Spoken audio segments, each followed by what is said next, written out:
begin to show.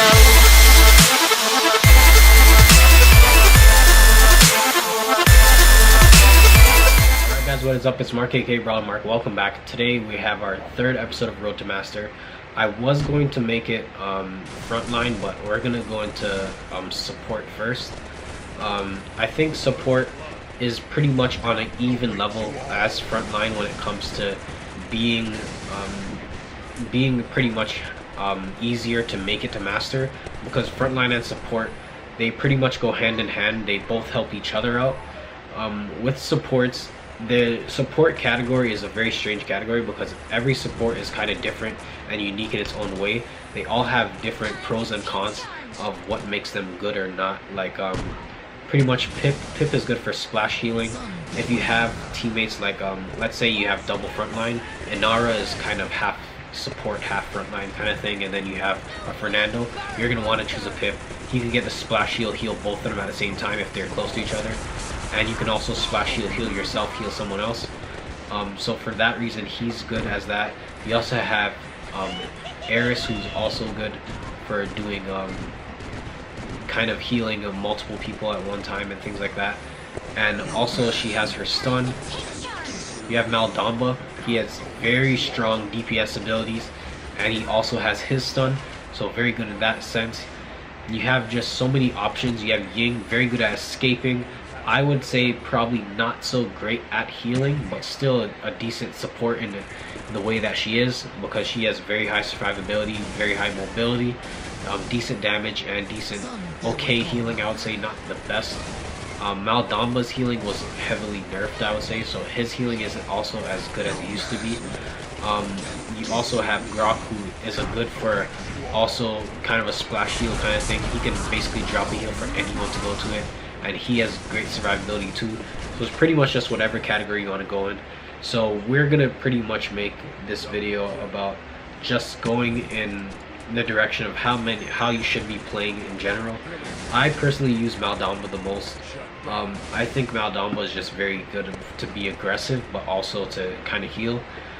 With a support character, you basically want to be focusing on your front line, always making sure you're healing them up at all times. The longer your front line stays alive, the longer your team stays alive, the harder it is for your opponent to capture the point, the harder it is for your opponent to remain keeping the point if they have it.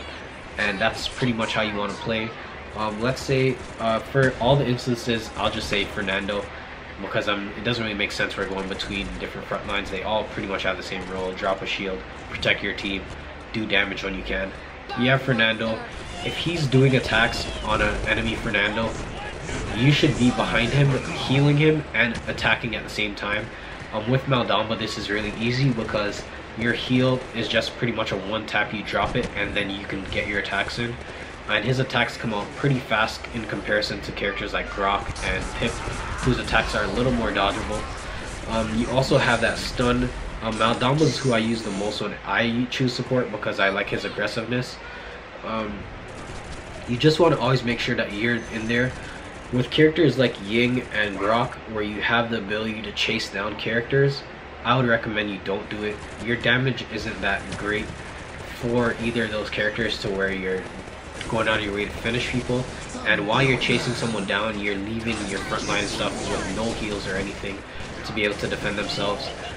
If the way the situation comes down, it's basically getting down to like a 3v3 or something, your teammates are respawning and their teammates are respawning, and you see someone trying to escape, you can possibly go for a kill right there if you see the chance. But as a support, like I said, you are a support. You're not here to see if my Ying could get 48 kills this match. Pip is very high for kills a lot of the time, and so is Maldamba, because Pip has that splash, and a lot of times it's on the ground, your opponent will just walk in it even if they see it, just because they're forced to move in that direction just to try to dodge.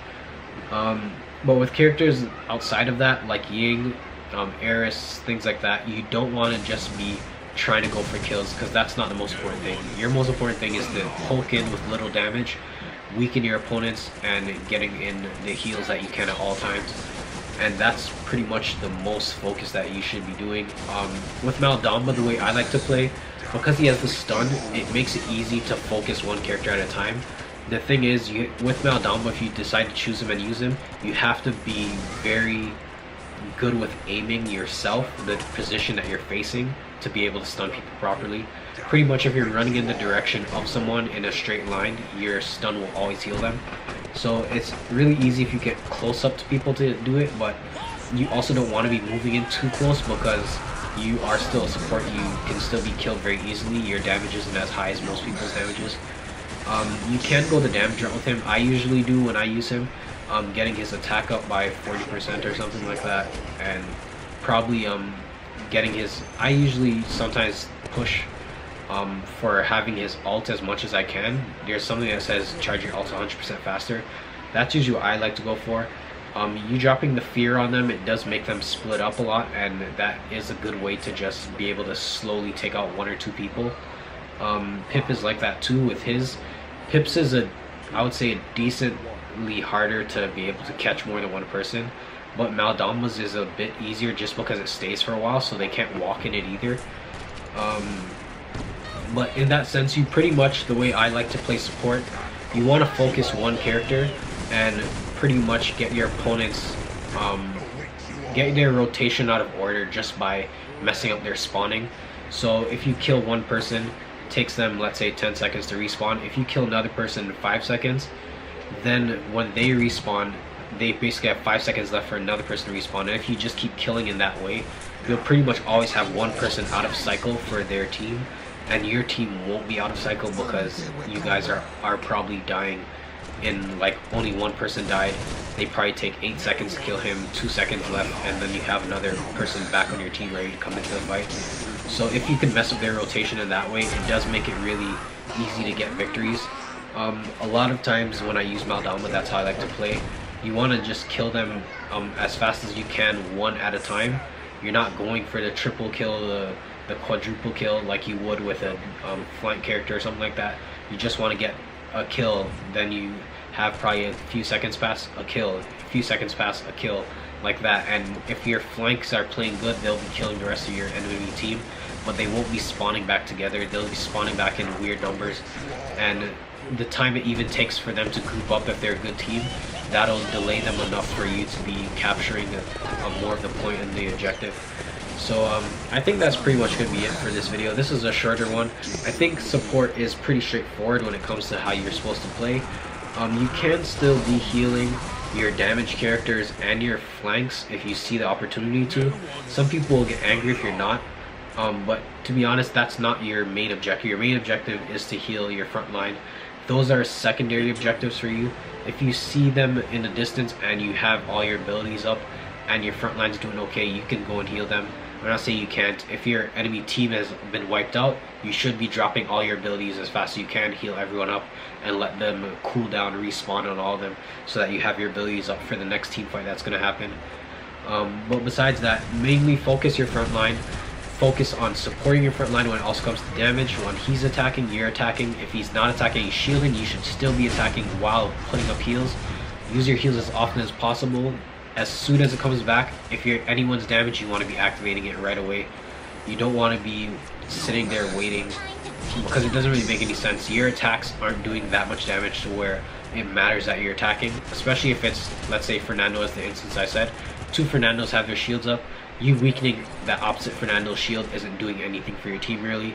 You need to be healing up your Fernando, make sure he's full health. If his shield is depleted, he still has full health to be able to survive longer. And longer he survives, longer your team survives, as I said. Especially if you have characters like Bomb King and stuff that are hiding behind him.